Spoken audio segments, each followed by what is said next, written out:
You are listening to the Lucha Central Podcast Network. And now, LuchaCentral.com presents Masks, Mats, and Mayhem.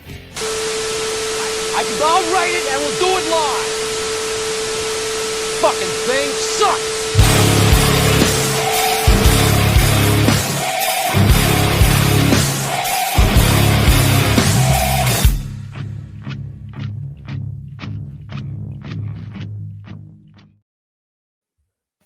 And we love.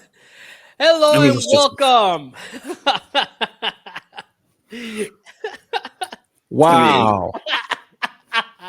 Welcome to another. So, the man who said, let's just do it now. OS updates. Mel called me right when the show, right 2 seconds into the intro, and it froze my entire computer because now something about the phone rings and everything. Like I had all these settings fixed for years, and like I updated my OS, and I updated my phone OS, my Apple Watch. Screw you, Apple. Anyway, welcome to an emergency edition of. It's not really an emergency. Anyway, we're Mass, Mats, and Mayhem.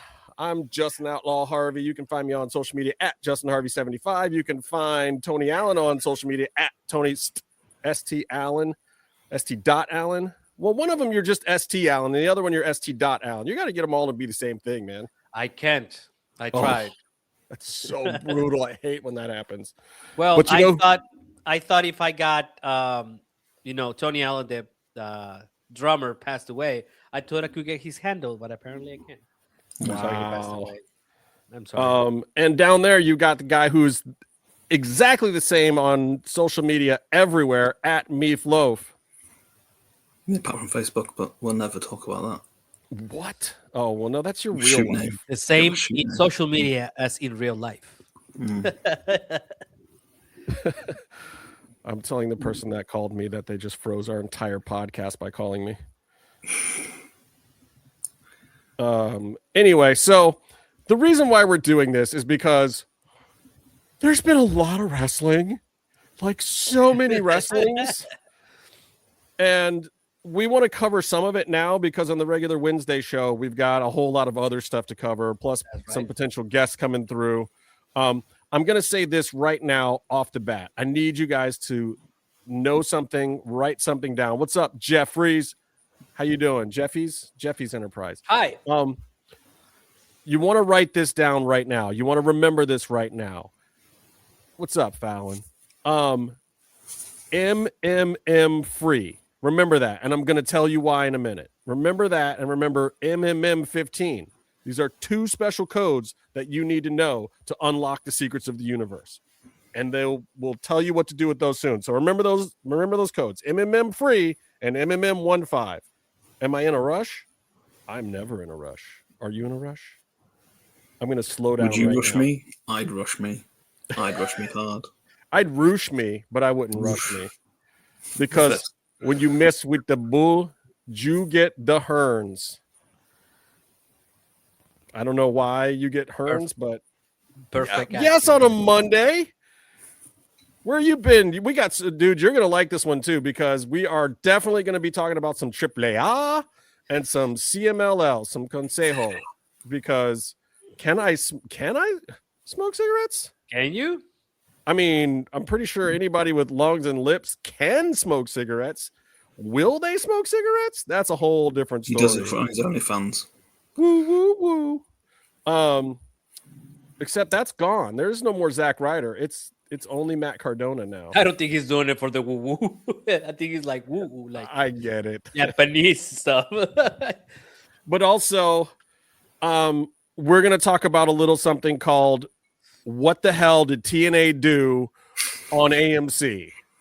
What was that? I'm going to start right there because I know a lot of people have talked about it. We almost should have done a podcast that second, but I think the shock and horror of what was going on. I mean, like I turned on the internet, like, I mean, it's not like a switch, but like I opened some of my social media. What country are you in? And people were calling for the head of Tommy Dreamer. People were like, fire Tommy Dreamer. And I was like, what is happening? And I hadn't watched the show yet. All these guys watched it when it happened. And I'm like, unfortunately, whoa, how there's no way it's so bad that people are asking for dear sweetheart of a man, the most menschy guy of all mensches in the business, That's how to be bad. fired. Like, Tommy is a saint. He is the nicest guy in the world. He loves wrestling. He loves everyone in it. He does his best to make a good show. And I'm here to tell you, by the time I watched it, I was like, I don't know, man. Maybe he should be worried. I don't know how much that he booked, but it was not good. It was not good. Well, wait a minute. Can I solve a Rubik's Cube? No, but my friend Ricardo can do it. He's really good. Not only can I do it, but I can do it in mittens with the cube in a burlap sack. Did somebody kidnap the Rubik's Cube? Yeah, I mean, and you just there's a way to do it scientifically. Oh, where you I can see. still do it in there. Yes, sure. And yes, I do play Roblox occasionally, but now that they've put up new barriers today that are making it more child friendly, I think I'm going to stop. So that's just me. TNA on AMC was not a good television program. Clip that. I don't know what else to say other than that. Was not good TV. There's a few problems. I'm pretty sure Cora Jade / Elena Black, whatever she's calling herself now, I think she's still waiting on the rampway. She's still standing on the ramp, waiting for her. She's still standing there, maybe. Like they call her out and she's. Wait, she even appeared. Like, there's been that much of a car crash. I didn't even know she appeared on there. Right. I mean, Carlos Silva introducing Dixie. What? Here's one of my issues. It was too much trying. There's a lot of trying too hard. If you want to do a great first show, give me 2 surprising fun things. Give me 2. Then the rest of it, do what got you to the dance, bro. Give me some good wrestling. Give me some decent storylines. Show me who your characters are. Introduce me to them. Explain to me why they're baby faces or heels. You got to do a little bit of a reset, but also keep it there. You know, I feel like Netflix did this a little bit with the debut for Raw on Netflix. You can't push it too hard, too far, too fast. And especially when you don't have things like the timing clock worked out. Like, I don't know if this happened on your feeds or not, but there were belts exchanged during a commercial break. Wow. Yeah. Well, I got 2 different experiences of the show because I got called by the same person that called you. And show ruiner. And she was like, "Oh my God." And I'm like, "You have to go and check this out." And I only got about like the last 35 minutes, 40 minutes of the show. So which was about 3 minutes of wrestling. Live, right? So live. And then I had to jump hoops and do all this stuff, like try to get AMC Plus to get the show to actually watch it. By the way, the show in AMC Plus is only 1 hour and 20 minutes long. That gives you 40 minutes of commercials. That was one of the issues. But yes, I think there were some missing of, like, you were missing some large pieces of the broadcast on the live show. There was they didn't make it. But this is a thing, and Totopo, please clip this part, because I said on this show weeks ago that I was going to give TNA a chance. I think it was during the. Absolutely. It was.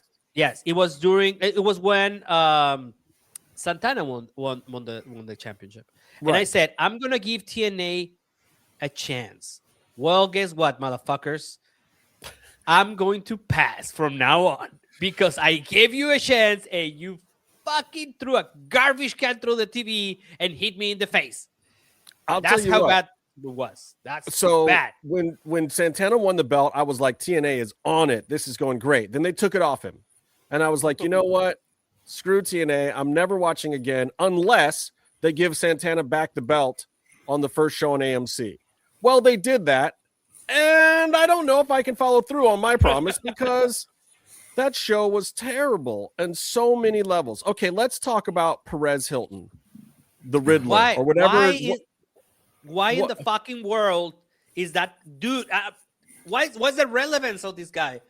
How's this? He's relevant or not? These days.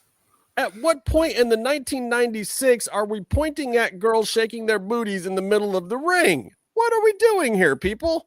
On a new network with new advertisers and new sponsors. This is the route that we're going. On a show that doesn't even typically do stuff like that. Well, what? Did some executive ask for that? I mean, yes, Perez Hilton is, in fact, it's the first thing I said. Literally, when Byron posted it, I was like, no, I thought he was dead. Then let's talk about ways to make your brand new show on a brand new network look really, really good. Let's show third-rate celebrities with no people sitting behind them, shoot the camera the wrong angle into all of the emptiness. Because literally, if they had just come to the other side and shot back towards just the edge of that one crowd, would have been fine. Even if not, it would have shot to the tunnel, which would have made sense too. Like empty tunnel, okay, it's a tunnel.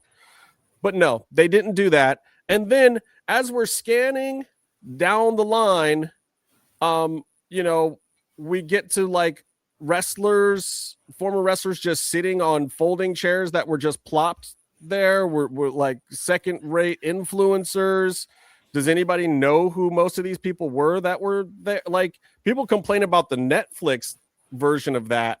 Whoa, the AMC TNA version of that is brutal. We got a guy from a food show 13 years ago. Yeah. And Daria, the Suat. The Suat, has anyone looked at her graphic? It doesn't look like Suit because the graphic has the legs spread. It looks like an A. It looks like Daria the Suat. What are... Well, going back to the celebrities on screen and the influencers, like right now, we already have better production value by having a lower third that tells you who these people are. That's insane. Like, do you know who the one of the guys was? His name is San or something like that. He's like in a whole bunch of Native American shows. But you couldn't tell. Like, I've seen him on TV, and I'm a fan of most of the things he does. Yeah, he's great. But if you don't and that's probably me because I'm a geek. I'm a huge TV geek and IP geek, whatever. But if you don't put the names of the people, why are we caring? Is that it just looks like you're panning through the crowd and then stopping on somebody? I mean, one of those people was Eric Young, but literally he was sitting off to the side on a folding chair, looking really, really depressed and shocked once he realized the camera was on him. It's like, oh, EY. And this is supposed to be a guy that is one of the pillars of history that is still involved with TNA. Like, come on, guys. What are we doing? What were some of the other... I will say this. I like 21 minutes of wrestling, was there? It was like 20-something minutes of wrestling. 22 minutes of wrestling. Televised. There was more than that happened, but that was how much was televised. Was it, though?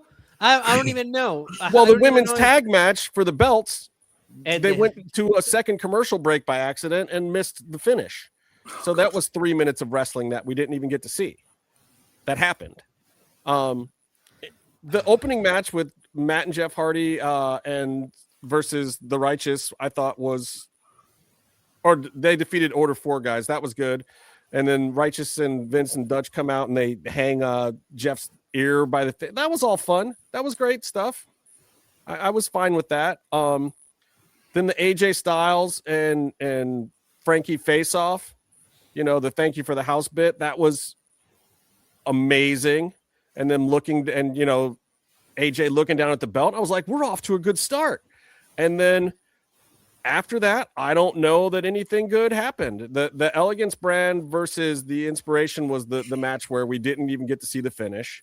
And it also had the Perez Hilton introduction of the new Mr. Elegance, who's with the girl's booty shaking, and she goes like, I'm like, and literally it's just not the same guy that they had last week. And they said, okay, look at this makeover. I get it. Ha ha ha. But maybe not on this episode. I did not even notice that because I don't watch this shit. I loved that they had a TNA injury report that was, saying Macklin's out until next week or whatever. I thought that was kind of a cool touch, but maybe they should have had a TNA visa report since some of their top stars weren't even let out of the country to come to this giant show. Your favorite superstar is being detained by ICE at this moment. Please Right. stand by. And then we're doing the right thing. We're replacing that guy with Joe Hendry, but we can't even get him on a video call or a video screen or something. Like he's just a photo on somebody's phone. Well, what? What are we doing? What? Say his name and he appears as a GIF? Jesus Christ. What is Did you know what This You know what I reminds me of call being in this? college and putting together a TV show. Public access is better than this, I think. Well, I gotta say. So I had no budget, and my first gig on TV was being a presenter and a producer on a local cable channel in Parral, Chihuahua. 100,000 people live in that city. It had better commercial breaks than this. It had better graphics than this, and I will stand by it. You can go and watch it. It's on YouTube. I mean, But I produced and performed with one of my bands on a literal public access TV show. We turned that into a music video and got 20,000 hits on it. I feel like public access TV is literally better. I don't know. Here's the deal, though. Here's the deal. The commercial timing was really off. I feel like that was an AMC thing. I feel like they didn't have some things worked out. They don't quite understand having a wrestling product yet.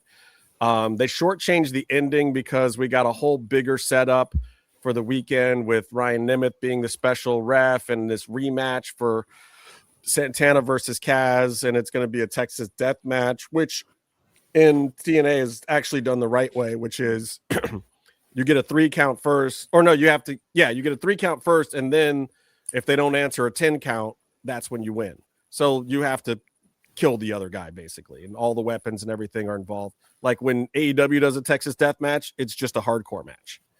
They don't add the extra 10 count rule, which is the way, back in the Von Erich days, that used to be the thing. It had a pinfall and then an extra 10 count, or it was a bull rope match, and that was the other form of hardcore match that they did. Anyway, but all that got added off camera. I'm sure they would have done it on camera, but they had a hard out. So, and it looked like the go home got rushed a little bit. But look, Mikey got the win. They went home with no heat, with Mikey just standing tall with the belt. I was at least happy with that. Put it back on him. I get it. They took it off of him. That makes Kaz the transitional guy, which makes a lot more sense. I almost questioned why they put it on Mikey at all last year. Why not just wait until now and keep the story of the chase hot? I think they kind of blew their own load a little bit, because I think TNA leading into this big premiere has been off. It's not been good. What's Daniel saying? They've been in TV for 22 years. They should know these things already. Yeah, but also this is a brand new company. I mean, this is Carlos Silva. This is a brand new network that's never done wrestling before. and you can tell. Dixie Carter was in the building, and the last time she ran the show, it wasn't very good either. Do you know what was amazing? Was watching Bully Ray. Obviously got sent out probably to try and make the crowd not boo her. A piece. And gave her the most awkward little hug, as if these two people secretly really hated each other. And on TV camera, yeah, we're mates. Yeah, I think it was weird, and the crowd wasn't really buying it, and the crowd just wanted to boo Dixie. Dixie was like, yeah, you may not remember me. And they were like, oh, no, we do. And we don't like you. Go away. The reason this is currently in the state it is an effect of what you did 15 years ago. That was a pure go away heat pop. That wasn't even there was nothing fun about that. Anyway, so we'll talk a little bit about the pay-per-view on our show Wednesday this week. Because I do want to talk about the pay-per-view, but we just needed some time to vent. I needed some time to vent. Well, I had to get it off my chest. I wanted to also marinate a little bit, and we got everybody's other, insight. So I just wanted to come out and say or part. But I gotta say something that I think it will put this into perspective. This might be one of those really bad movies. This could be like Battlefield Earth, or Manos, or I don't know, any of those. The Day After Tomorrow? The day after. Well, I don't know. I don't know if Second worst movie ever made. It's terrible, Tony. I don't know. Batman and Robin. Day After Tomorrow's worse than Batman and Robin. The Avengers, but the original from 1998. Oh, that's the bad. bear. Mission Impossible you know 2? what? It is comparable. Mission Impossible. I don't know. But the Avengers 1998, the teddy bear scene. If you guys have not watched it, I'll suggest you go and compare One of the it 16 to this Hulk episode. films. Yeah, the Hulk, the first what with the Asian director? What was that one where he just jumps and people were like, "What?" Oh God, Ang Lee. Ang Lee, yeah. Yep. That one was not great. Was that thing? Oh God, what's I'm his sorry, name? buddy. It's really, really bad. It is I also didn't realize I had to Bruce reload all these files after I crashed out. Oh my God. Banner. No. I'm doing it now. I will say, so instead of having a drop of the week, what we've just had is our dump of the week. Yeah, I mean, like I couldn't even save it for that. Look, Val Kilmer, Daniel, is one of the best Batmen, but he's also one of the best Batmen in the worst Batman movie. But that's not Batman and Robin. That's George Clooney. That's Clooney. Batman and Robin is George Clooney? Yeah, it is. Bad Which nipples. one was the Val Kilmer one? Mr. Freeze? No, that's still George Clooney. Okay. That's still Nipples. George Clooney. It's Batman and Robin. You're thinking of Batman Returns. Val Kilmer or something. No, Batman Returns was still Keaton. Yeah, he did two, didn't he? Did the first two. Yeah. Oh, now I got to look this up. Are you kidding me? Yes. Do I have to Val Kilmer came look this after up? George I swear Clooney? Val Kilmer was Batman and Robin. What was in between? Nope. Who was Batman? Oh, Batman Forever is Val Kilmer. in There we go. Batman Forever. All right, you're right. Yeah. Yeah. Which one had Kiss from a Rose? All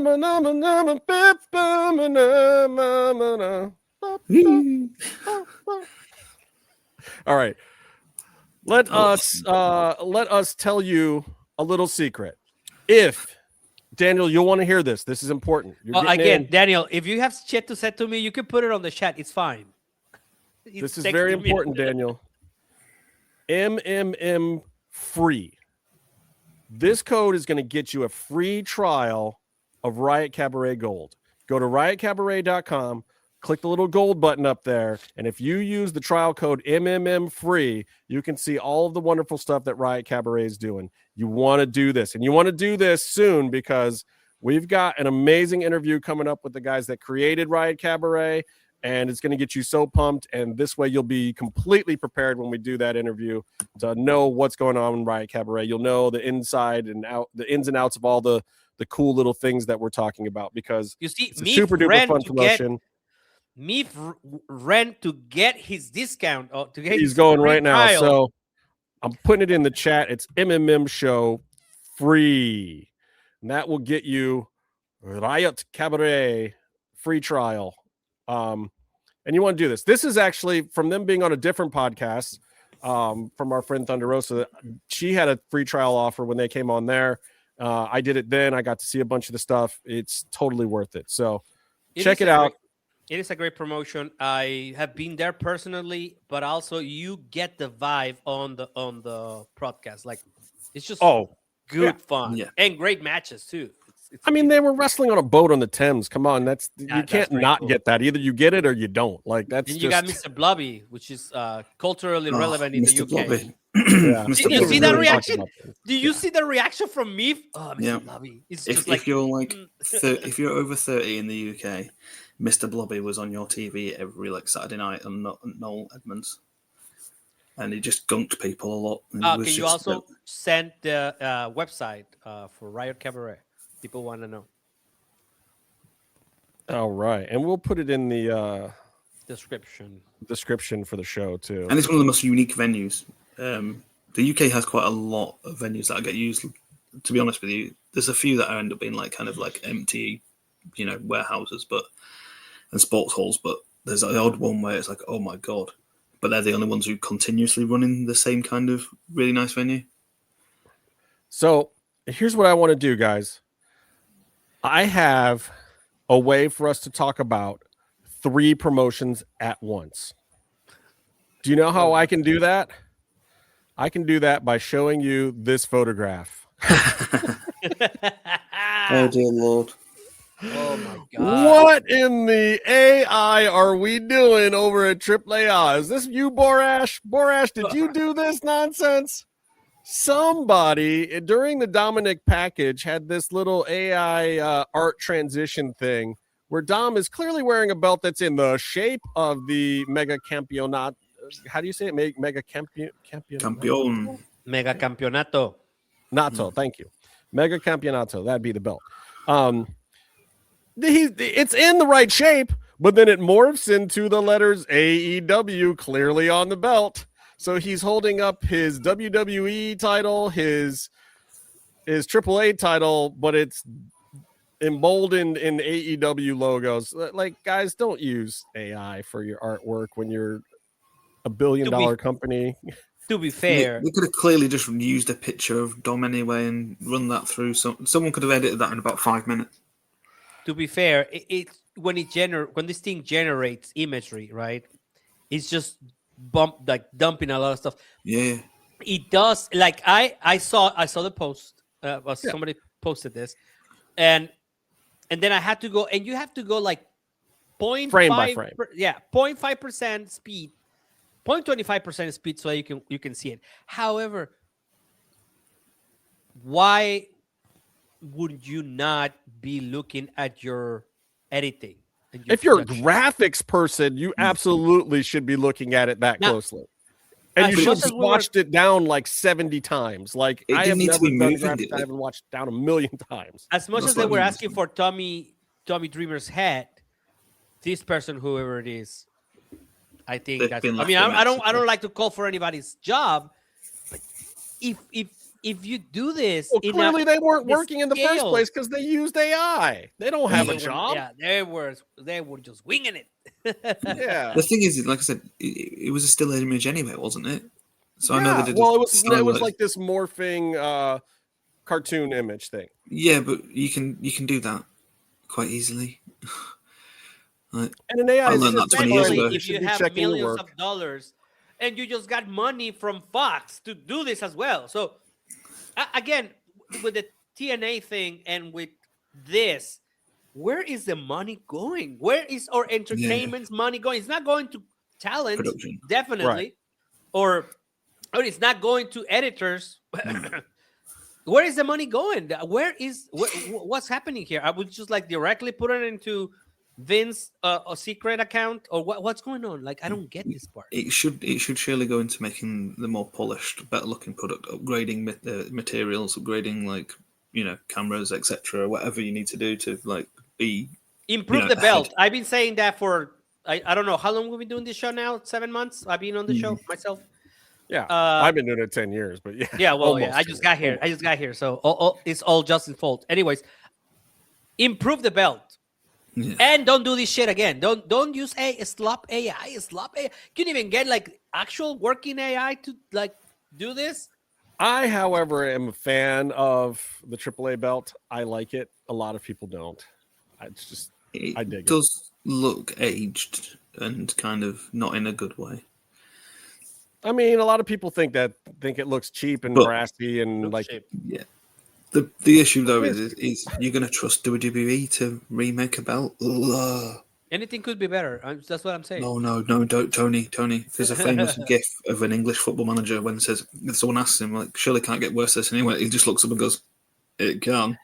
I mean, look, at least Vince isn't there, because if Vince was there, you would push the middle plate and it would play La Cucaracha or something. Tequila. Come on. Yeah. He invented the Mexicools. He made 3 Mexicans ride to the ring on a lawnmower. Don't think that La Cucaracha is out of his frame of reference. Come on. Part of you thinks that might have been Hoovy's idea, considering what was going on at the time with him. I was shocked to hear that they're actually talking about remaking Speedy Gonzalez, but there's Latinos involved in making it now. So maybe that'll actually be kind of fun and cool. Well, we'll see. Because cultural reappropriation? No. Because they had this show called Primos by a company that we love a lot in this place. But they really didn't. It really did not land properly. They got canceled before it came out. You see? Wow. We stopped it before it happened. We'll see. Speedy Speedy Gonzalez is could be a risk. Isn't It is a risk. Speedy Gonzalez is confusing. I think I have a really bad personal experience with Speedy Gonzalez. So I mean, racists have been using Speedy Gonzalez to refer to Mexicans in a racist way for decades and decades. No, but now, the original thing was a case of like I've heard different reports from different how to put this. Different Mexicans have said different things to me. So some people love Speedy Gonzalez because it's like, oh, you know, there's a Mexican on TV and he's pretty cool. And then it's like I have other people who say it's oh my god. And then I'm a little white dude in England, and we do a lot of how to put this protesting on other people's behalf. Right. Sometimes, so there's a bit of that mixed in. So sometimes I'm offended for somebody, and they're like, oh, it's not offensive. Well. Or it's the other thing where it's like if you come to America and you're speaking about Latinos and you're not Latino, then a white woman is yelling at you to say Latinx. And all of my Latino friends are like, don't ever say that because it's dumb and we don't use that ever. That is something a white woman somewhere invented. I don't know. Well, you know, as the lightest Mexican ever to exist, or as the Gringos will call me, as the Gringos will call me, very light brown. Right. Beige. Thank you, beige. I do have. It is troublesome. However, you know, once it enters and you appropriate it, like if kids make like they will make bootleg shirts and stuff like that here, so that is like reclaiming it. Or like when you had Taz, the Tasmania Devil, with a hip hop thing going on, like backwards and stuff like that. So I guess Isn't it Jorge Gutierrez? Yes, that's the guy. Yeah. So I mean, those are the kind of things that you go like, you know, if you control it, that's fine. However, talking about the belt, I can see an improvement in the future. We need to do something about that. It's been too long now. It doesn't represent anything. Let's move. Right. Let's move to a higher level of things. Anyways, well, speaking of higher levels, what about this guy opening the show? Well, I have a complaint about that. Okay. Are we gonna bring him in every single show to open? Like, I understand this was a new channel, but can we get the kid? Like, why didn't you have Doctor Hijo de la Chingada Wagner, whatever? Sorry, I like the guy. I want. It's just the fucking name. It's killing me. Hijo del Dr. Wagner Jr. Why didn't he open the thing with homeboy? With Phantasma? No. He very angrily said his name is Santos Escobar. Well, then don't wear the mask, because as soon as you do, you're Phantasma to me again. Damn it! Ooh, Meef is gonna get really mad at me. They dropped the ball here already. I called that was gonna happen. They what was this segment? Hijo del Dr. Wagner Jr. He seemed to be a little stressed about his promo, maybe a little handshaky there, and then you present him and this like negative reaction. Like, it's not that there was no reaction; it's that he got even. It's like they turned off the microphones for the crowd. So really quiet. It was so quiet. It was negative. It was like sucking the air of the event. Yeah, I think that was and the you lowest wanted this point to open it instead of Ray Ray. Well, you could have done a lot better. I mean, I thought Oscar did good, but Oscar was 5 minutes long. I think he needed to cut it short. You know, and I thought he got rolling better towards the end because at first the crowd was like super pop, and then they were like, "No, don't talk bad about Dominic. We kind of like Dominic." But it got better towards the end. Now they keep missing that though. Every time they come here, it's like Ray came to Monterrey, and these are some things that you have to have a person knowing these kind of things. Yeah, he came to Monterrey and he was wearing a Rayados shirt, so he lost half of the crowd immediately. Right. You don't do that, and they keep doing that kind of stuff. And I don't know how they need to get more. Is that people. Ray being detached because he's a millionaire? Or is that production's fault? No, It's he's both. being detached because he does not live in the country anymore. He's from San Diego. He's from San Diego, and it's something that I've been talking about a lot. Like I've been saying this, you have to continue to come to Mexico, eat tacos en la esquina, so that you know what is going on culturally. Otherwise, what you're saying is he needs to take some lessons from El Grande Americano. That's exactly why people love him. It is. I know this is insane, but this is exactly what people love him, because he doesn't eat tacos when he knows he's gonna get sick, because that dude be white. So, well, he's also spending a lot of time in Mexico right now because he's got a señorita friend down that way. Yeah, good for him. He's been spending a lot of extra time down there, from what I understand. Yeah. He's gonna get his papers now. Mexican. And he's training lucha libre all the time too. I get terrified by Germans in Central America. Here was one of my issues with the North America. son of Dr. Wagner Jr. is that I think a lot of the crowd didn't know how to cheer once they saw Phantasma, because he had the hood on, come out, because people wanted to pop, but then they didn't know what was going on. They clearly some of them probably knew it was Santos coming back. Some people might have thought it was his dad who had been at ringside a few times or didn't know what was going on.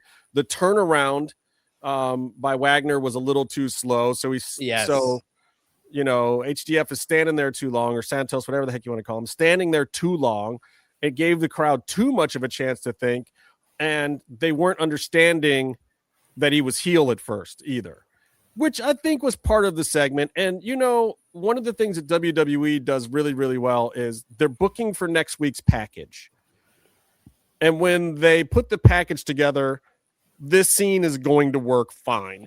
They're going to put the crowd noise in the right spot, clip out the awkward silence. They're going to show the reveal and the instant turn. They need Santos to be a top heel down there, I think, at this point in time, because Vikingo is struggling a little bit. He's a heel, but he's not really doing a great job of being a heel. He's not delivering. But the crowd does hate him for all the wrong reasons. He became a heel not the way you want to become a heel. He became a heel because he had real heat with his own people. And now they're cheering Americans like Dominic and El Grande Americano, who's not American, and European playing an American who's pretending to be a Latino. So meta. But they need Santos, and I think that's part of why his contract did get renewed. I think they saw the writing on the wall. Also, he's loves Robert him. Downey Jr. Yeah, Borash loves him.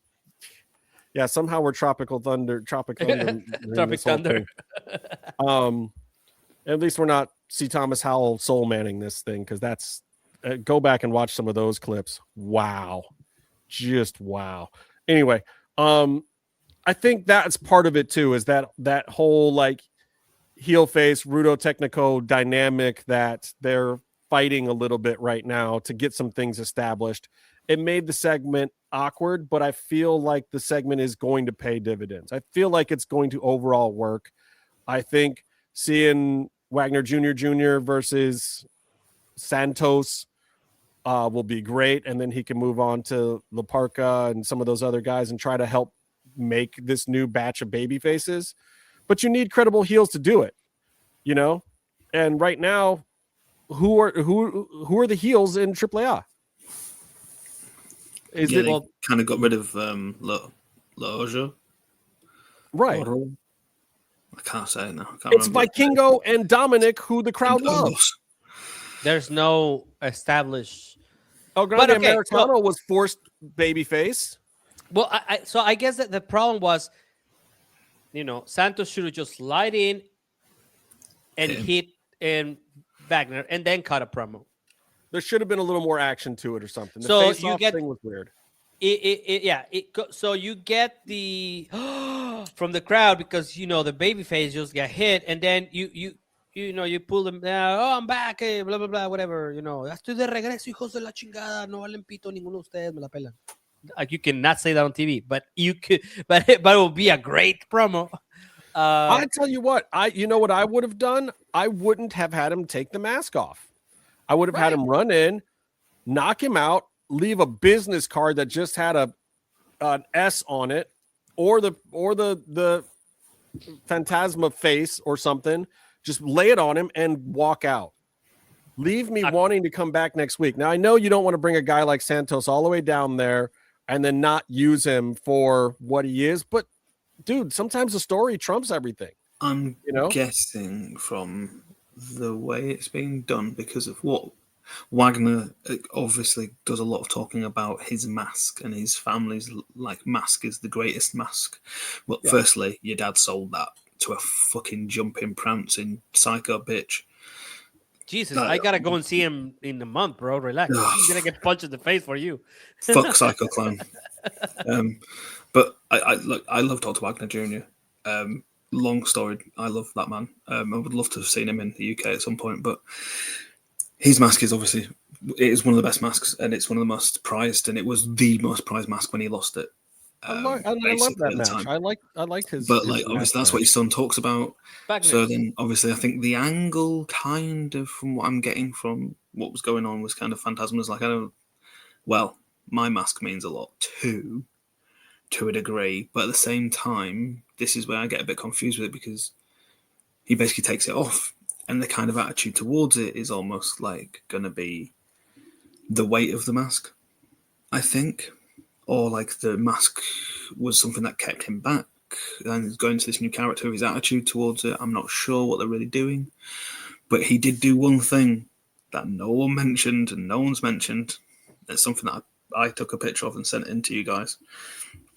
He left the ring, and somebody had a Perros de Mal flag. Oh, he pointed at that. He pointed at it. Now, it's been the thing that I've mentioned repeatedly, or if you follow my Instagram, I've been pointing out for a year, is the Gazas have got the Perros scratches. They've done a lot of merch with that, done a lot of posts with that, done a lot of things with that. And it all lines up now. that the idea is, and obviously Phantasma was in Perros de Mal. So he I think that's what they're doing, because also the last time we saw Los Casas in AAA was they received a package, a little box, a box that you may or may not put T-shirts in. That could be. You just got Daniel excited. What? No, I'm excited too. I just realized they own the IP.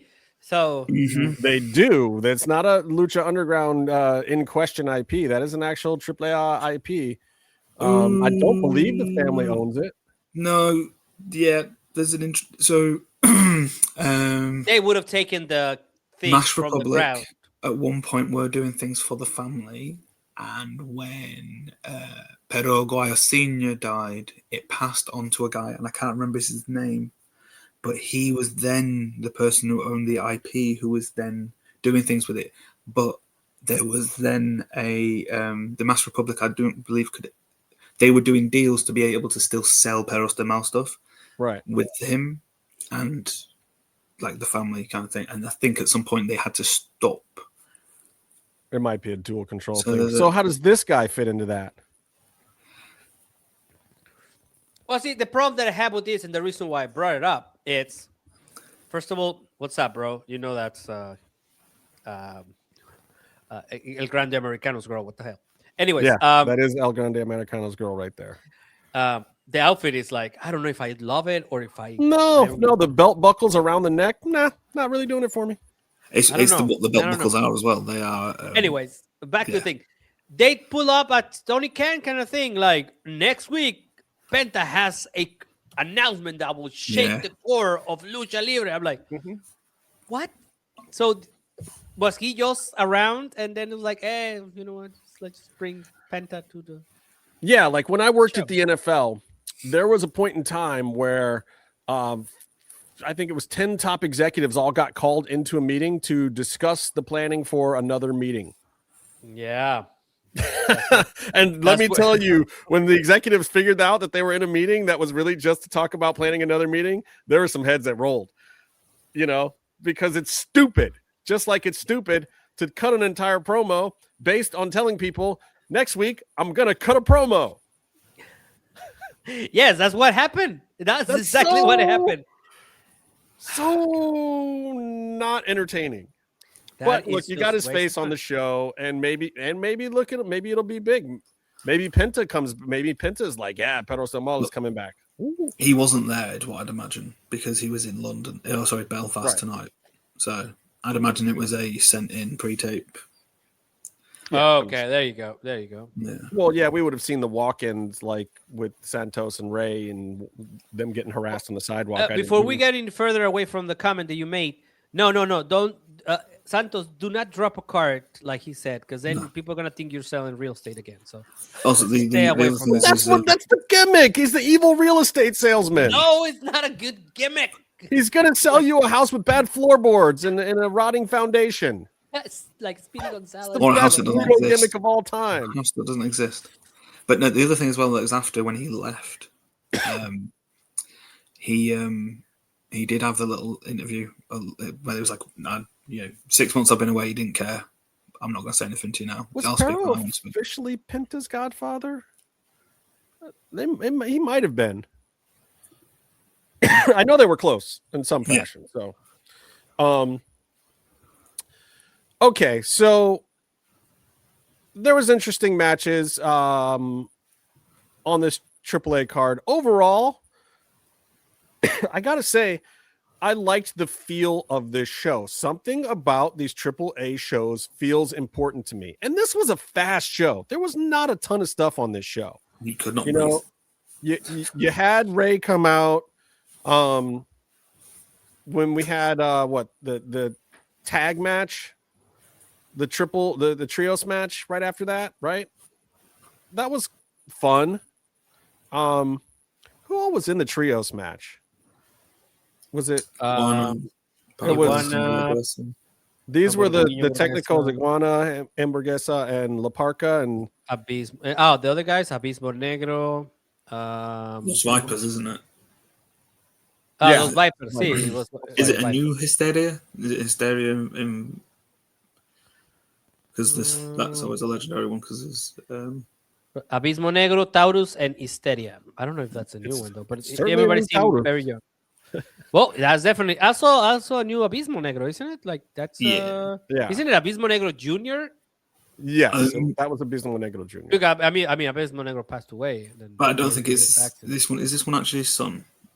Because I know his son was doing something, but I don't know if it is actually his son behind the new one. Did Iguana was wearing Brother King's shoes? Again, it's a bunch of existing AAA IP that is being redone, so they're green as grass. And did you hear the Ray bit where Ray's on comms talking about La Parca? Yes, and it's like, and I've loved that character for 30 years. When I didn't wrestle this version of him in WCW. I mean, and Corey was trying to just iron it out and be like, yeah, this is the latest incarnation of the, like, just. But I mean, also, come on, what he got on Ozempic? Sorry, I know he lives like 3 blocks from here. I'm not even kidding. Do not kill me. Do not eat me. He was doing carne asada the other day in his house when he dropped the Conan thing. So it's like, come on, like, please, like. There's suspend belief, and then there is like no. Reverse. Yeah, go ahead. LA Park lives near you, Tony. Oh yeah, LA Park lives near us. That is right. Okay, Linkin so Park. just so you know, Tony, there is only 2 masks that are my holy grails left. Okay, just telling you. Do you want me to knock on his house? Is that what you're saying? Every time he's come to London, I've missed it. What are you doing, bro? I had tickets. When he came, I had tickets to go to it, but COVID happened. Oh boy! So literally, he came here as COVID was kicking off, and I made the decision not to go up for it. Okay, let's do this. So when COVID happened, Tom York canceled his concert here. So if you get me a Tom York autograph ticket that I was gonna get, I'll get you a mask. Let's just exchange. Wow. Anyway, I will say one thing, Tony. The trade-off there is that you don't hate LA Park. I hate Radiohead with a passion. I can 100% creep on Rock Band doing the vocals because all I do is go. That's just terrible. Don't be mean to Tom York. He's got afflictions. Can we talk about this? Oh wow. What? That's a welcome. So to right Mexico. here, a He's guy in- named he's Americano been there a says, while. "Hey, dude, can you tell him to take it easy on my freaking neck? This mother beep beep."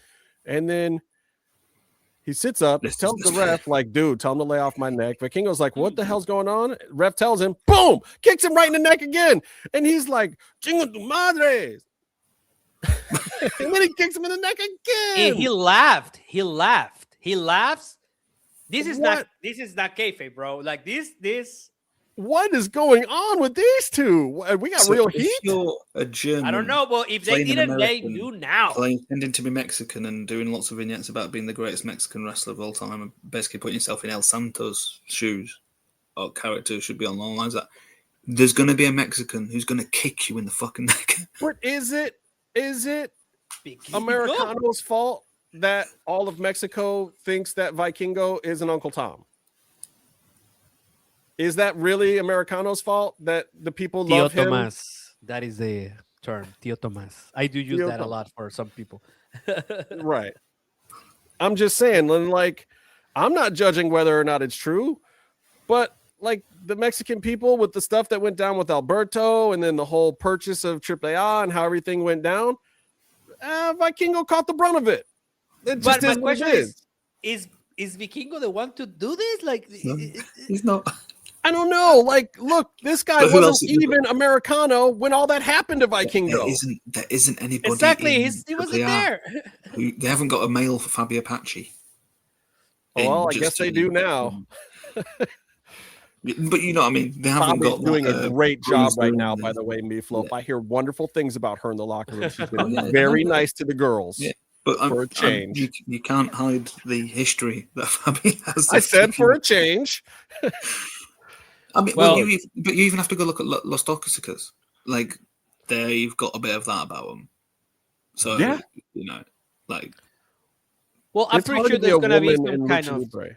Sorry, Tommy, go ahead. I'm sorry. It's gonna be some kind of reckoning here because I mean, contract-wise, I'm certain just because of one being European and the other one being Mexican, that the contracts do not measure up in case somebody else gets hurt in their neck. So I think there's gonna be like, hey man, you need to chill the fuck out to Vikingo because I mean Well, yeah. you can tell. Yeah, you can And tell. Americano has a contract, and it's not with AAA. Yeah. It's with TKO WWE. Yeah. Like, he's a made guy on the main roster. You can't be like just putting the blast on him. That's probably not smart. So This is not a match at GCW with some rando. yeah. So this was kind of interesting for Saturday evening. Now, Friday night, CMLL had their international weekend start, but only one of the shows was broadcast with an American feed, which was on Triller, which Tony and I watched. Was it And- also was it broadcast in Mexico? Yeah, because I will get into details about this, but I don't think the rest of the shows were available, man. I really want Justin to pronounce CMLL's full name give me a second. I will say it correctly. Consejo He's typing it. Mundial de Lucha Libre. Close? 7.5. He'll take that. I'll take that. No, you Is see, that right? Consejo Mundial de Lucha Libre? yes. But you see, it's I mean, it's the right even- words, whether I'm saying them correctly or not, right? I couldn't even remember if those are the right words. Yeah, Consejo Mundial de Lucha Libre. Okay. Yeah, I almost sounded like Tony. I mean, it wasn't. You know, Oh, just sure. remember J's don't Oh, exist. That's what you've got to remember. J's don't exist. I said Consejo. I got When that I part speak right. English, I sound just like Meefloaf. I That's don't even not sound right. English. You just put some marbles in your mouth and just start talking. That's more like a Kurt Cobain joke. No, that's more like we're Al Homer. Jankovic. Who? comatose is probably harder to Yeah, understand than both of comatose. you guys. With Yeah. his Aussie. Well, the interview that we will have on Wednesday, you will see Are we Tony going to goes run like, out this week? It might not be until the week after when we run that. okay, whatever. I don't know. Yeah, whatever. It's British invasion. But that reminds me, before I talk about CMLL, I want to talk about one other thing. I want to talk about Face. That's HOMMEFACE. I'm not going to do the whole rundown on this because we're going to get everybody's getting some of these in the mail and we're all going to try them out soon. But they're one of our great sponsors, Face, and you can get a trial discount or a discount actually anytime on any amount of products.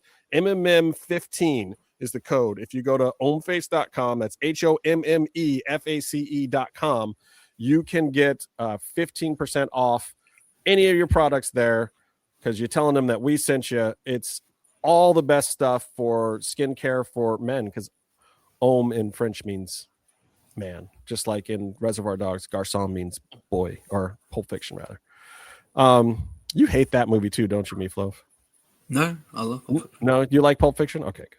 My son hated Pulp Fiction. I just watched it with him this week, and my daughter loved it. I loved it. Again, I hadn't seen it in 10, 15 years. My son was like, I get it, but meh. I was like, whatever for you. He's just being cool. He's a teenager. He's just trying to be like, I don't like the most popular thing. Yeah. I went to Paris just to get a Royale with cheese. But I mean, the other thing is, for his generation, like some of that stuff, it's so derivative into other things that they've already seen that when you go back and see that thing, but also I can't really say that is a problem because everything that Quentin does in that movie is derivative of something from 4 or 5 generations before that. So that's true. Yeah. I mean, there's the dance scene is a full ripoff. Yeah, I mean, everything. Nowadays, kids nowadays, the whole movie's a ripoff. Like this. Go Reservoir Dogs. You know what the coolest one is? When Uma Thurman's talking into the microphone like this, it's a direct ripoff from The Warriors when the DJ is talking on the microphone. It's so awesome. The Warriors is like one of my favorite films of all time. I was so excited. Come out and play. This one goes out to all the boppers out there. Oh. Yeah, that's exactly the scene they're copying. Anyway, so CMLL had a relatively big weekend. They brought down some AEW talent. And some things were good.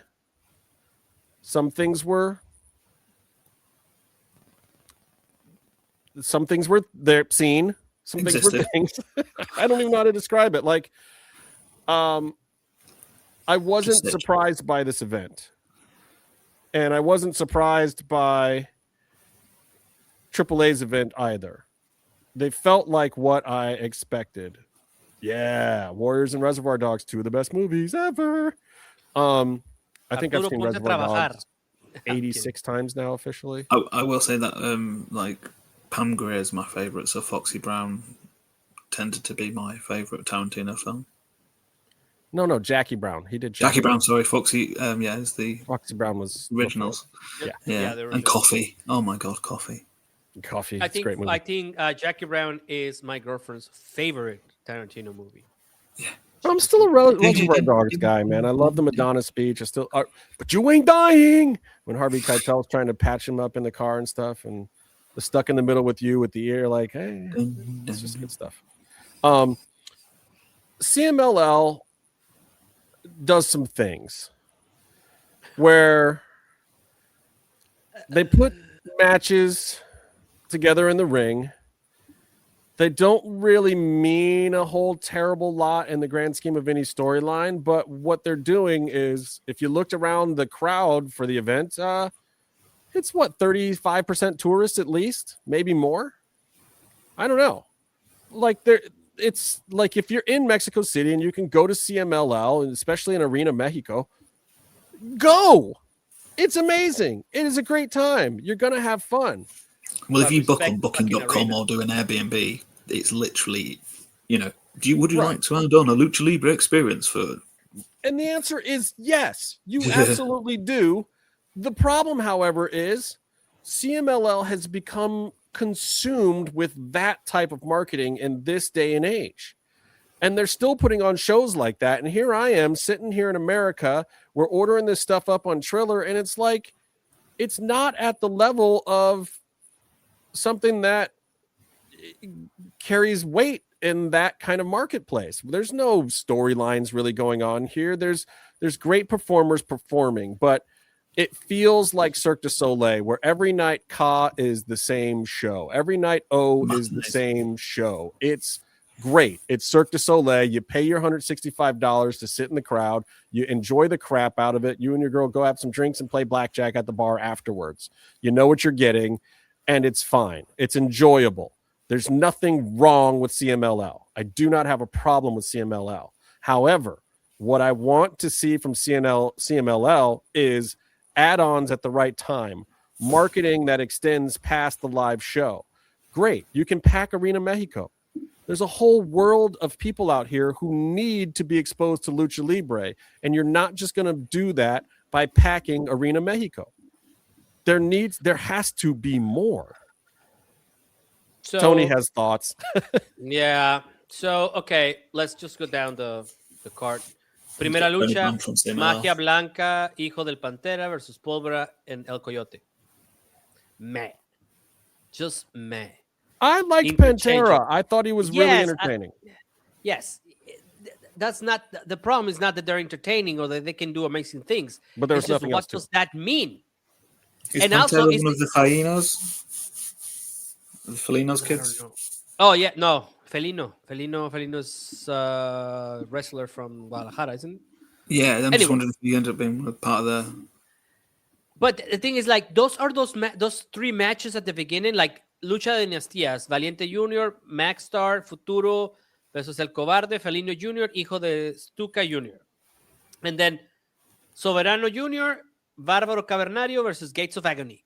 Those three matches, it's the same match on Friday, on Saturday, on Sunday, like interchangeable. I'm not saying it's the same routine or same finish. It's just they look very similar. So that does nothing to create more expectations on it. There is no payoff. There is nothing. It's just great acrobatics, great wrestlers. I mean, the guys can put on a show. I'm not saying that. They can put on a show. It doesn't mean anything. And then look, I thought Gates of Agony did a very good job working from the left, which they rarely do. Bishop Khan, I thought especially, was really good at basing. But at the same time, it didn't really amount to much. It was like, okay, cool. These guys got a chance to go down and wrestle in CMLL for the first time. Awesome. Right. That's how it felt like. But then, if you put into context that Blue Panther and Último Guerrero had match of the night at 65 and like 58 or something, yeah. Yes. Then it takes away from all the other kids that are. Look at these old men. Look at this old man. This is what? Insane. What? I do that right now, and I probably cripple myself. Oh, you would. You would. Put the other one because I gotta do something about like work safety. Perfect. Oh, no, that's not the one.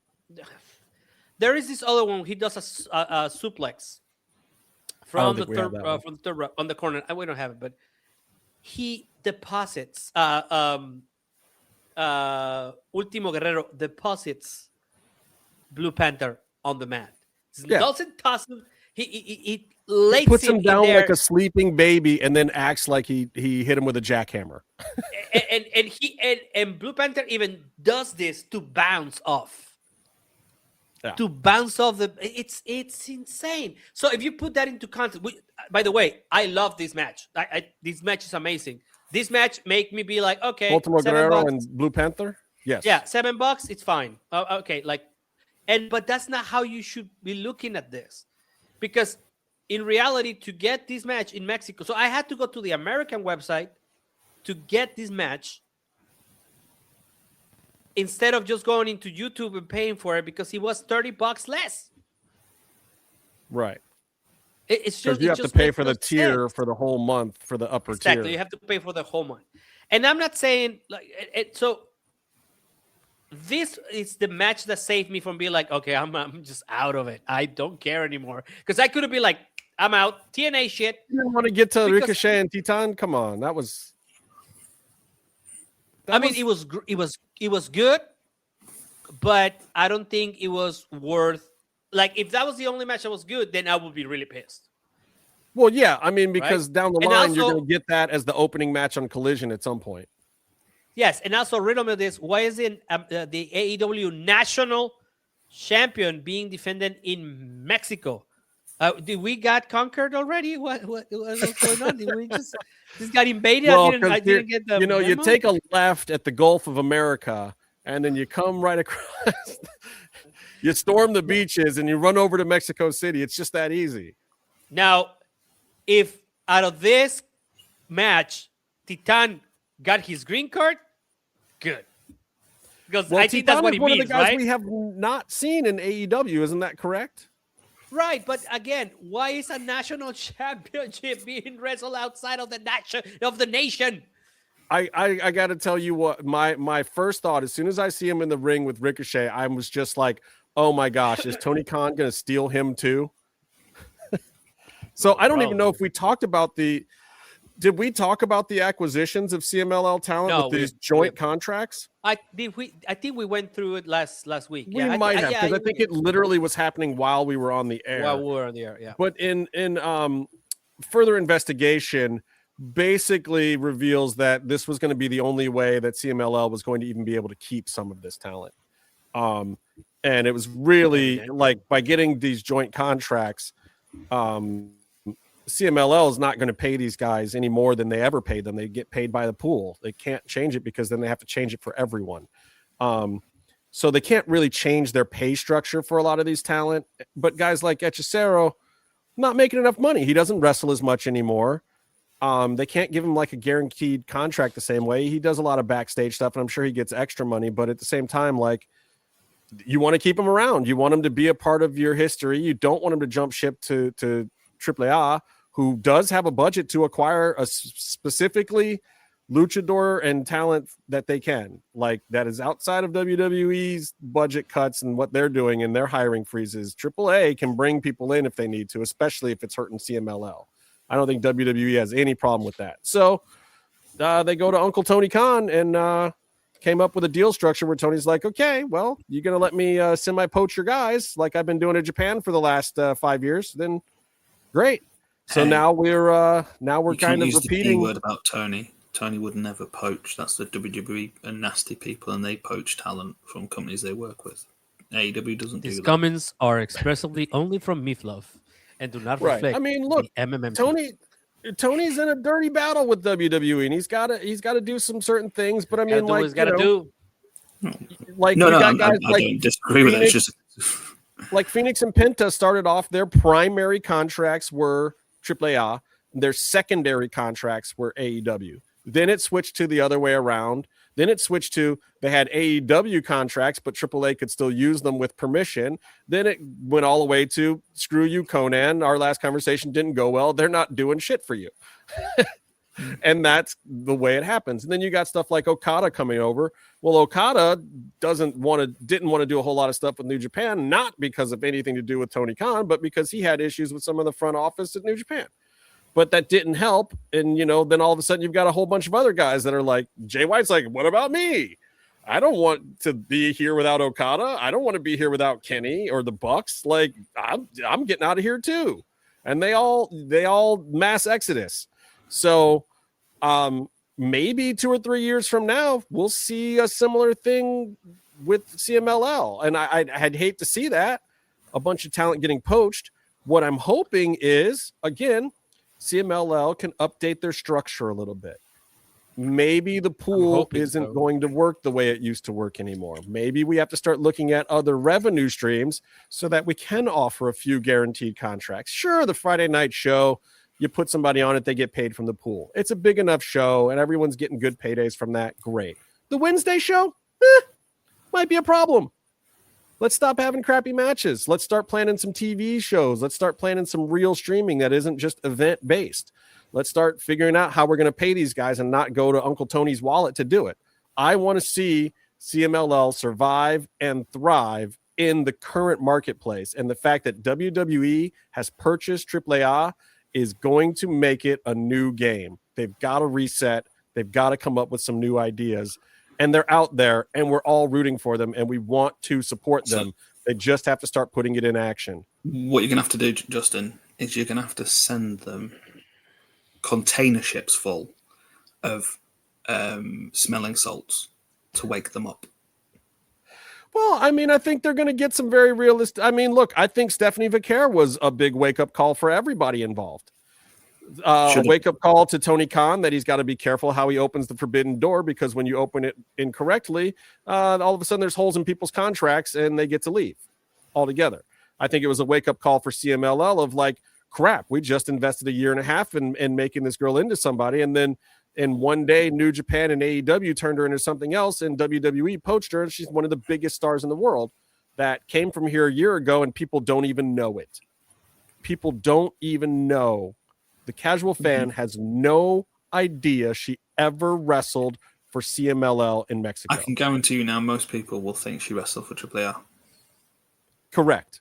Probably, yes. Especially after she appeared on that announcement on before WrestleMania. Just standing there, right? Yeah. But I think that the CMLL's next step should be to get a TV contract or a broadcast contract, because I'm gonna say something, and TNA looked really bad under production. Yeah. Oh, we covered this. I just like to say that nowadays. I'm just gonna start saying that in the middle of a show. I'm kidding. But CMLL's production looks solid. You got your camera angles, and even you have this camera when they're coming down the steps and they turn around and they people look turn at around it. and look at the camera. I love that. I love it. I and love it's it. very unique to them. The whole setup is very unique to them. Also, like Hechicero has his own camera angle, which looks up, like it just goes like this, and that's pretty cool. It's a solid production, but also if my TV quality goes down a little bit or the streaming goes, it does feel like 1989, 1996. Because it's the same place, same set, it's the same thing. It just has a lot more cameras, maybe a lot more screens, maybe. So as we learn, having a solid but stale program is not as bad as the TNA thing. That was terrible. But I think one of the most important things is and I don't know how you feel, because I speak both languages, right? So for me, evidently, if I watch this and it's available in Spanish, I might watch it. Like I do with Alvaro. I watch AEW in Spanish because it makes me laugh a lot more. He will say something and I'll be like, he's saying that just for us, But the thing is that they do this thing. They do a voiceover that it takes over the narration of the entrances in Spanish. Right. And I know I have an accent, and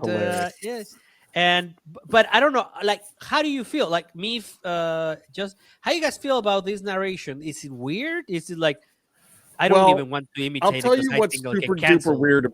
One of the things that's super duper weird about it is they're giving some backstory that in the arena makes sense, but on television, not so much.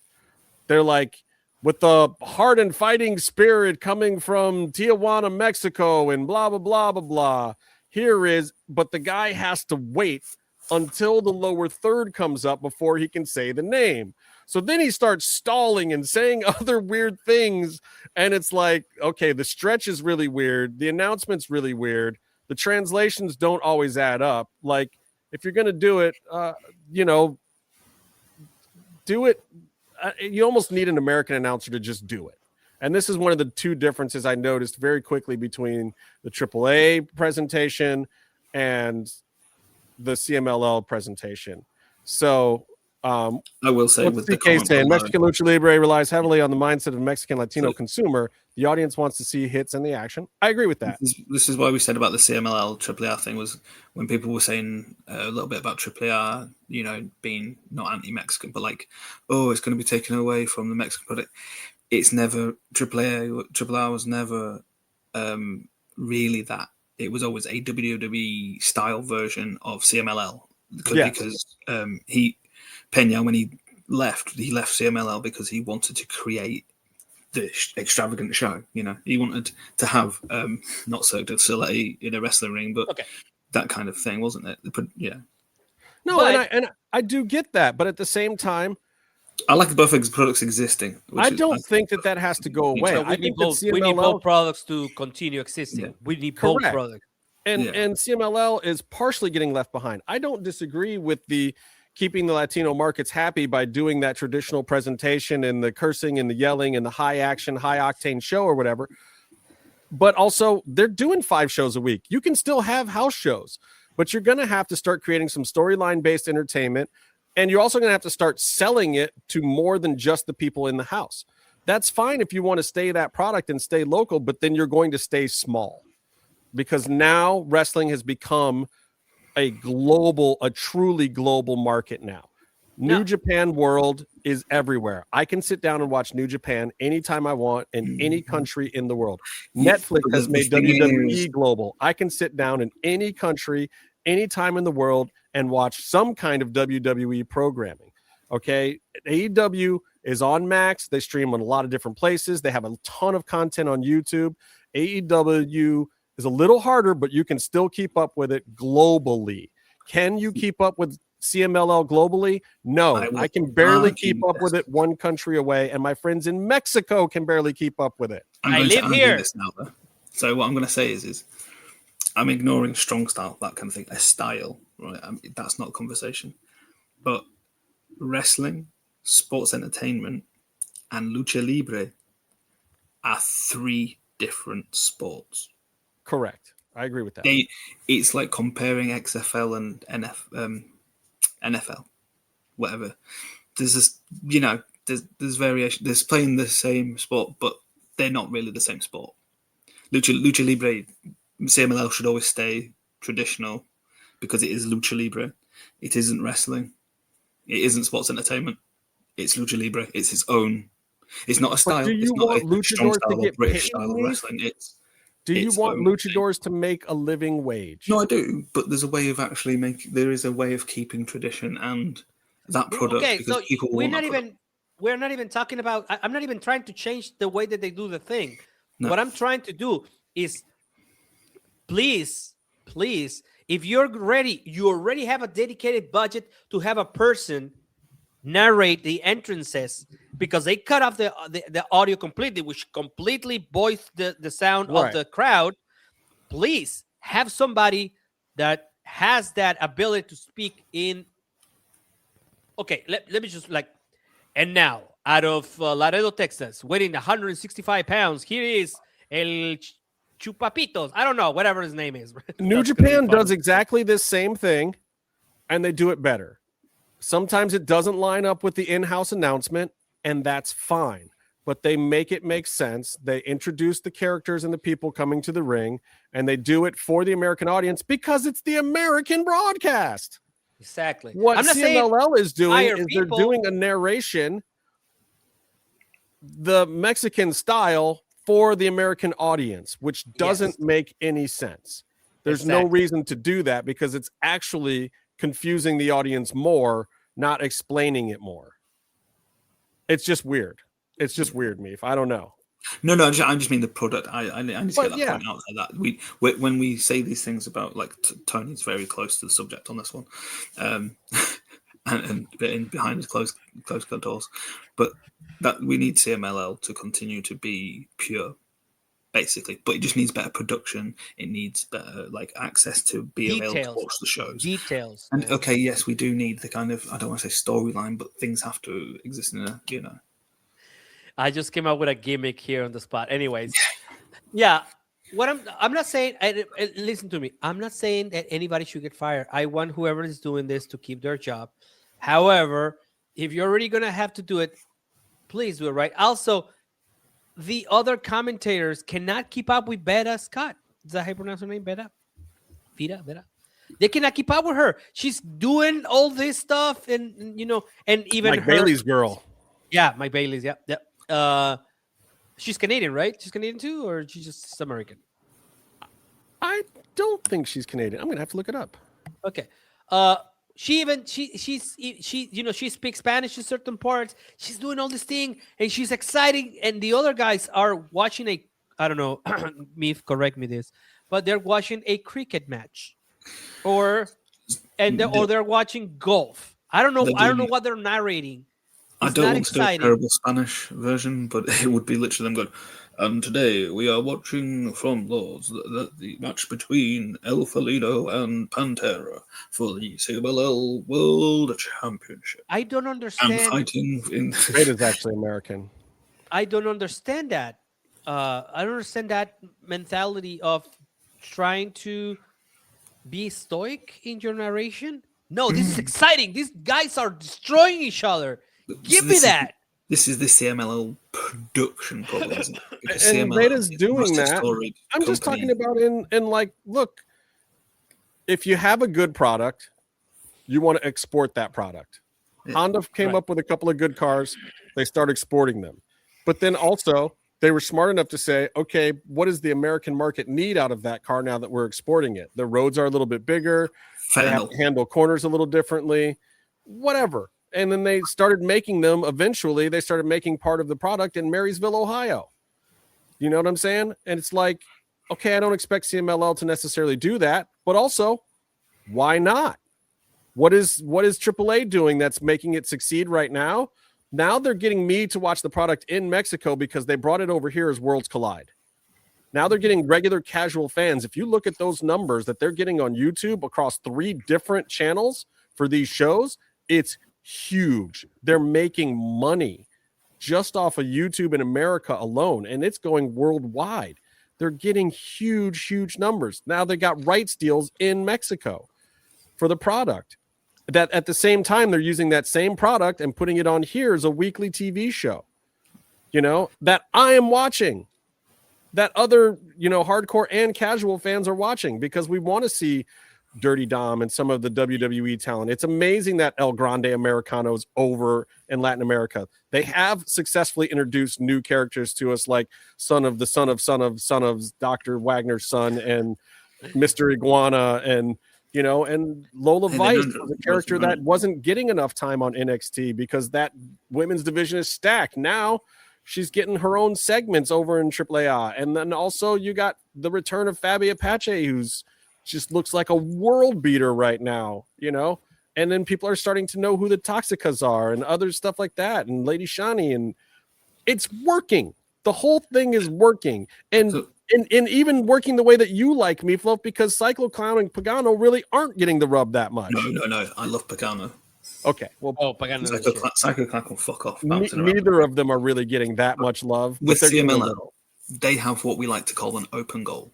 So WWE has bought AAA, and they create this bastardized version of Lucha Libre. However, it is shown around the world and has billions of possible people can watch that very easy, which makes people aware of Lucha Libre, and they want to know more about it. They want to learn the history, or they want to watch the original product. So if you're CMLL, all you have to do is, like Tony said, some form of TV deal, even do it yourselves, like sorting out a thing and, you know, sorting out a reasonably priced subscription, because £30 a month, you can buy all of La Liga football, the Premier Football, Germany, Ligue 1, everything for that a month in England. Yeah. So please, £30 a month, $30 a month is ridiculous.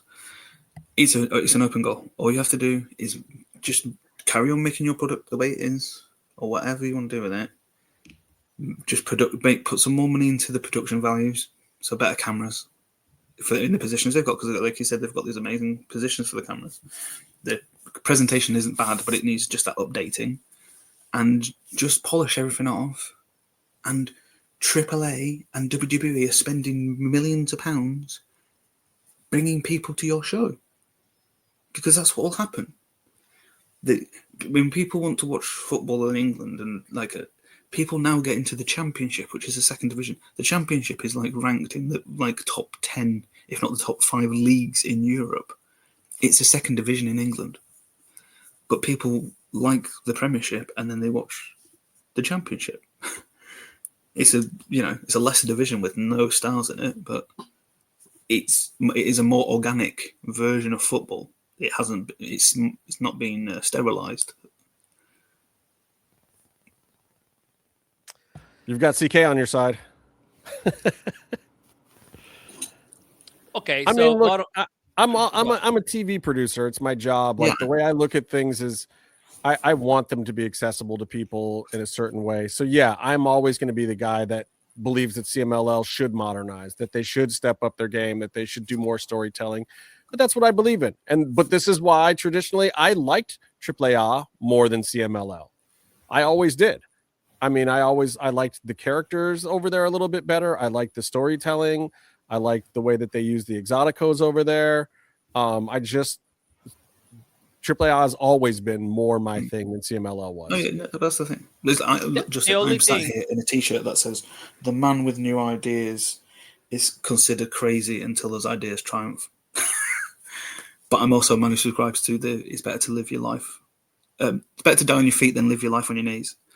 So, well, I also know that history is written by the winners, and right now, WWE is writing the entire history of Lucha Libre, and I don't want to see the 92 years of CMLL get left behind. But parasitic fish who live on the jaws of whales and sharks continue to live. Well, just the only thing that is missing from AAA right now, it's that if they would run in the mornings, like when I was a kid, so I could wake up on Sunday morning and watch Power Rangers, Caballeros del Zodiaco, and then AAA, I'll be so happy. That would make my Sunday so much better. The one thing they need to do is get involved with Mass Republic and get Mass Republic helping them make a cartoon like they did the Rey Mysterio one. Because sticking that on as well would be like, with all their characters, using the IP for that, making it, because Dragon Ball Z, that's all I have to say to Tony. And his little face will light up. And finally, for CMLL, I think that bottom line is Velasco did a great job on commentary. It's the only thing that kept me on the watching constantly. The match, the Blue Panther and Ultimo Guerrero was just fantastic. One thing that we didn't mention and that it's very obvious is not here. They didn't have a women's match until Sunday. They could have changed one of those Lucha de Dinastias matches and have some women's match, even if it was not a mano a mano, if it was a tag team match, it would have been okay. But they didn't have one until like Sunday. So, and then we don't get to watch that. So, who are you women? Who are your women wrestlers? Who is your female wrestlers like? I don't know. And finally, it should not be this hard. I live in Mexico. I should be able to watch this shit really easily. Oh yeah, that should make the gringos paid more, and Meef too, because he I think that could tell you everything about the situation, though. Just do it in the house. Just do it in the house and be on. You can have. But they have TV production there. It's set up. That they have the whole thing. It's built in. It's ready to go. And this is part of the problem. This should tell you something. They're targeting, just really targeting their primary markets for their income. They're targeting tourists in Mexico City. They're targeting regular Lucha Libre fans there that want to just see the spectacle of Lucha Libre the way it's been for 90 years. And they're forgetting other stuff. The fact that you can watch a show like that cheaper here in the States as an afterthought tells you where their marketing is. It tells you where their brain is. It tells you that they're still worried about the brick and mortar. And that's just not the way business works anymore. That's the bellhop restaurants and the dine-in restaurants died to the fast food drive-through. But if you added a fast food drive-through, you were fine. And your business went well into the 90s. Like Dunkin' Donuts added a drive-through, for Christ's sakes. Nobody thought about drive-through donuts. Nostalgia is a hell of a drug. I know, but look at Dunkin' Donuts, still a Dunkin' Donut. But what I was going to say with CMLL, because obviously I didn't watch it as a child. Did they ever do like a cool rundown of what's happened during the week? Because I know that their general thing is that most of the shows are just they have the show. Their CMLL Comunica or something like that. That's the show they have, and it is informative. However, is it in English? I don't know. I don't think so. So I mean, even coverage on Lucha Libre Online, which is Ugo's site, our own friends at Lucha Central, like the people who are covering Lucha Libre that we have access to here, it's not very regular. Even Lucha Blog is usually a couple of weeks behind on his CMLL. It's like, because it doesn't matter anyway. You're just talking about cool matchups. That's all that anybody's ever talking about. And I don't want to get. I don't want this to be taken wrong. I love CMLL. I wanted to succeed. I actually enjoy going into Arena Mexico. I enjoy the wrestlers. Some of them I consider my friends. I really like, but this is why I'm saying this very publicly, because I want them to succeed. Because I tried watching the show, an average wrestling fan would, a lucha libre fan would, and I had a hard time. And then after having a hard time, the presentation was not what I expected. And again, I can in my brain, I can complement the translation of the things that they're saying, because you can speak words in English. However, it doesn't always mean what you think that it means. So I can compensate mentally because I speak both languages to varying degrees of success. But I shouldn't have to do that. And if I can't do that because I don't only speak one language fluently, then what is your goal and what are people getting out of their $7 or $60 or $50 that they're paying for this? That is the problem. And not everybody can fly down to Mexico to watch this. That's just the reality, especially with as things are going right now. Soon you won't be able to fly anywhere. You're muted for some reason.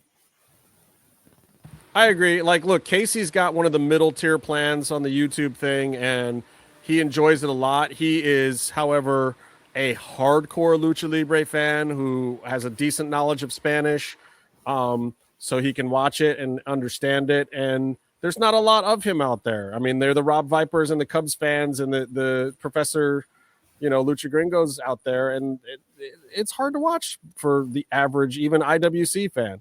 So, hopefully it does get more accessible. But look, there's going to be a lot more to say about it. I think right now they both did have a pretty good weekend. I'm glad to see both promotions. I liked the Ricochet Teton match myself also, but Blue Panther and Ultimo Guerrero clearly stole the show. And in fact, out of all of these promotions, go and watch that match. If you can do anything, probably go and watch the match. Of the three shows we discussed heavily tonight between TNA, AAA, and CMLL, Blue Panther versus Ultimo Guerrero was probably my favorite match out of those Living three legends. Shows. I mean, didn't talk about WWE Raw. It's just great. But look, we're going to have plenty to say about WWE. Come back on Wednesday night after Dynamite. We're going to talk a whole lot about WWE, AEW, the Rascals, and this Trey Miguel thing. We're going to talk about that. We're going to talk about the fact that, did you know that Hangman Page was a champion again? Because not too many people noticed with a very, very low rated episode of Collision where Hobbs dropped his belt to Hangman, and the now Hangman and Jet Speed, Veda Scott's buddy there, Mike Bailey and Kevin Knight, are now the trio's champions. So a lot of people don't even realize that a belt changed on Saturday night, and Hangman Page is once again draped in gold, and Hobbs is out. And so is Trey Miguel, and that one is a mystery wrapped in an enigma. So until next time, stay calm and stay in the mix.